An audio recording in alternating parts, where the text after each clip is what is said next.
Kaagad sinabi na noon ay Secretary ng Department of Justice, Boying Remulla, na bago maproseso ang aplikasyon ng mga diskaya upang baka sakaling sila ay maging testigo ng Estado, kailangan muna silang magsoli ng inaakala niyang nakulimbat nila. Ang sabi ko po sa kanya, hindi naman po pwedeng sa aplikasyon pa lang, sa pagpoproseso pa lang, ay bibigyan mo na sila ng isang requirement na kailanman ay hindi nakasulat sa ilalim ng batas. Yan, dito mo sa akin. Ngunit, pinilit po niya.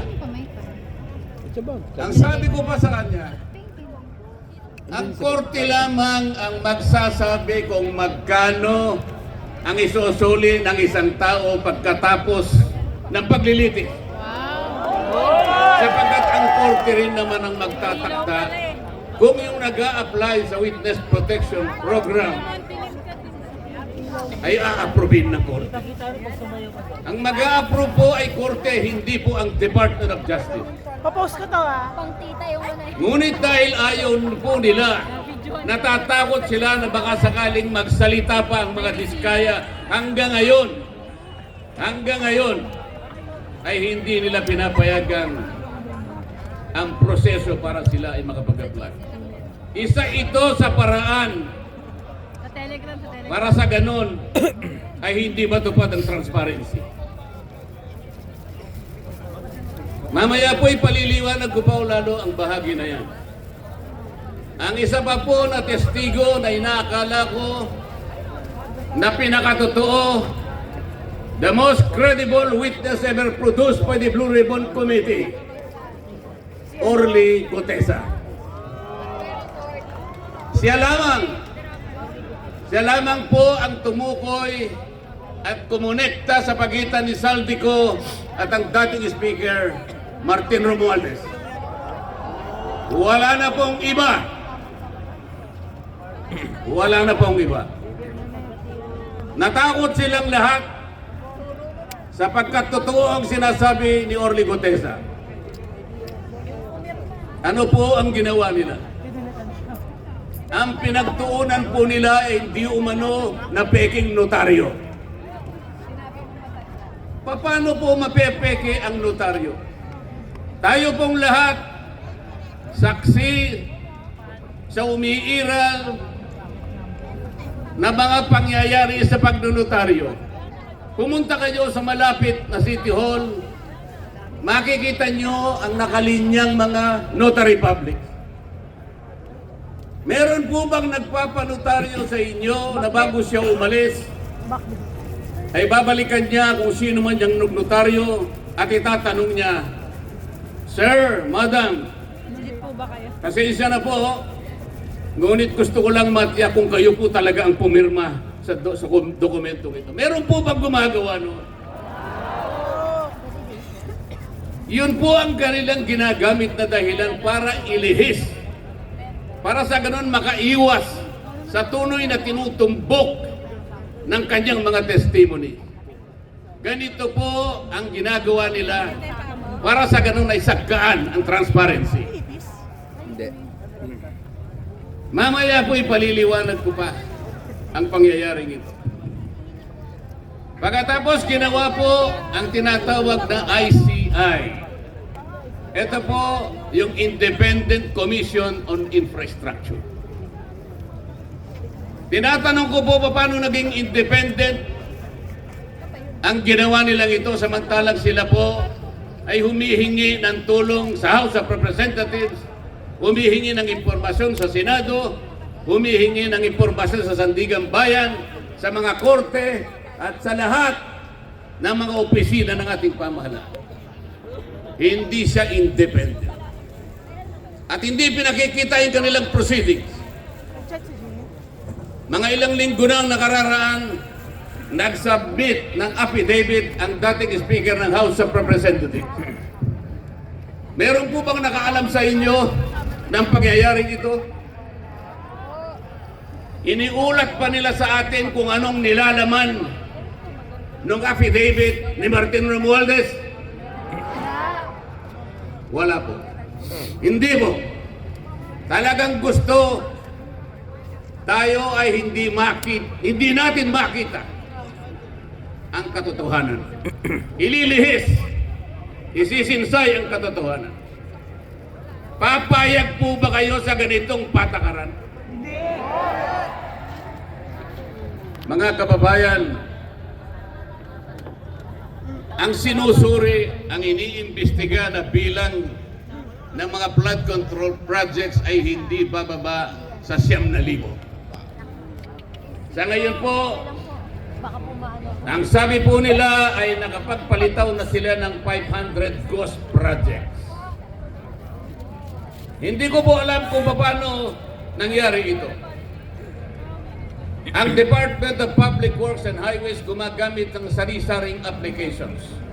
Meron silang tinatawag na IMS, merong PCMA, merong MYPS, merong Survey 123. Ang lahat po ng aplikasyon na ito ay di umano'y ginagamit para matukoy ng ganap kung nasaan ang flood control project. Pero ang totoo po, wala naman pala silang ginagamit mga satellite. Yung sinasabi nilang real-time geotag na project ay marami po ang sablay. Kaya hindi po talaga natin kailanman madidetermina ilan ang ghost flood control projects. Meron pa silang tinatawag na quality assurance units. Ito po ang opisinang ito ang nakasentro sa pagtingin sa kalidad sa pagkakagawa ng mga flood control projects. Ito ay mula sa kanilang central office, meron silang satellite office sa kanilang mga regional offices at ganun din sa mga district offices. Meron pa silang tinatawag na CPS. Ito po ay yung sistema para sukatin ang competence, ang kakayahan, ang kalidad ng mga contractors na gagamitin. Kung lahat ng pamamaraan na ito, kung lahat ng sistemang ito ay kanilang sinunod, kailanman ay hindi magkakaroon ng ghost projects. Anong ibig sabihin po nito? Hindi po nila sinunod ang mga tuntunin. Nagbulag-bulagan sila sa mga tuntunin. Sapagkat ang pinag-uusapan natin ngayon, mga kababayan, ay halos 1 trilyon piso Grabe. na nakulimpat sa kaban ng bayan. Ito na po siguro Bilyon, trilyon. ang pinakamalaking pagnanakaw sa kasaysayan ng Republika ng Pilipinas. Tama po ang mga sinabi ng naunang nagsalita sa atin. Grabe. Kailangan po natin talaga ang transparency. Kailangan po natin talaga ang History accountability. repeat itself. Kung walang transparency, hindi natin makikita, hindi malalantad sa ating lahat. Kung sino ang utak, kung sino pinuno, kung sino nag-isip ng lahat ng bagay nito. Parang At kung hindi sila magiging accountable Parang ano, kahit kailan, deja vu. ay hindi magkakaroon ng hustisya sa ating bansa. Yaman ng Pilipinas. Ang graft and corruption po sa ating bansa sa pag-iestima ng ilang nag-aral. Ito po ay nagre-represent ng halos Ibig 30% sabihin parang sa ating parang like national father, budget. like son. Ganon.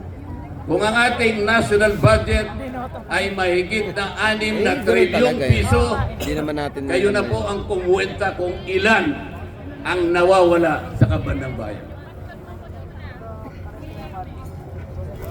Sa DPWH lamang po, sa budget lamang po ng isang ahensyang ito, 1 trilyon po ang nadadagdag.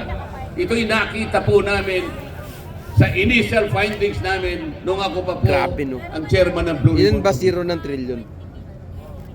Dinadagdagan 14. nila Anim yung- kung ano yung ceiling na binigay ng Department Billion. of Budget and Siyam. Finance. 12. Meron 12. silang Trillion. tinatawag na allocables, meron silang tinatawag na leadership, meron silang tinatawag na unprogrammed funds, at meron pang dagdag pagkatapos na magkaroon ng bicameral conference. Kapag tinotal natin ang lahat ng ito, hindi bababa sa 1 trilyong piso, katumbas ng 15% ng ating national budget. Ganyan po kalawak, ganyan katalamak, ganyan ang magnitude ng nakawan Tay. sa kaban ng bayan. Mga kababayan, Upuan. papayagan po ba natin ito? Papayagan po ba natin ito?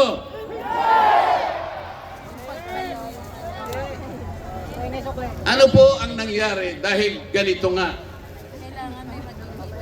ang naging resulta ng mga pangyayari? Alam po ba ninyo kung magkano ngayon ang outstanding debt, ang pagkakautang ng ating bansa?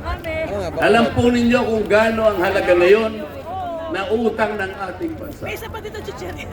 17 trillion pesos. Ang utang ng Pilipinas. Katumbas po yan Utang ng ng Pilipinas. 63% Kaya na bayaran debt sana, to ano? GDP ratio. Ano po ang ibig sabihin niya? Hindi na kaya ng ganun. Pag binayaran mo... Masyadong mataas po yung bahagdan, yung ratio ng ating pagkakautang sa ating national na pangkabuhayan. Ang ibig sabihin po niyan, pagka mataas ang ratio, nag-aatubili, nagkakaroon ng pag-aagam-agam, natatakot ang mamumuhunan sa ating bansa. Baka hindi tayo makabayad sapagkat masyadong mataas ang ratio. Pati po yung mga nagpapautang na pandaigdigan, nagmamasid na lang sila. Tinitingnan kung tayo makakabangon o hindi. Yan ang magiging kalagayan ng ating bansa sapagkat mawawalan na sila at nawala na sila ng kumpiyansa sa ating kakayahan na bumangon muli. Ang ibig pang sabihin yan, kung 63% ang ratio ng ating pagkakautang sa ating pangkalahatang kabuhayan, 63% ng ating kabuhayan ay nakalaan lamang sa pagbabayad ng ating utang. Ilan po ang matitira? 37% na lang ang gagamitin na panustos sa pangangailangan ng bawat isang mamamayan. Papayagan po ba natin ito? Alam po ninyo, mga babayan, hindi lamang po tayo ang nakakakita nito. Ang mga kapitan ng mga industriya sa ating bansa, ang Philippine Chamber of Commerce and Industry, ang Federation of Philippine Industries, Management Association of the Philippines, European Chamber of Commerce of the Philippines, mga kinikilalang organisasyon ng pangangalakal at pagdinegosyo sa ating bansa. Sila man ay natatakot, sila man ay nangangamba, nag-aatubili kung mamumuhunan pa. Sino? Ito ngayon ang kinasadlakan ng ating bansa. Toby. Toby! Yung po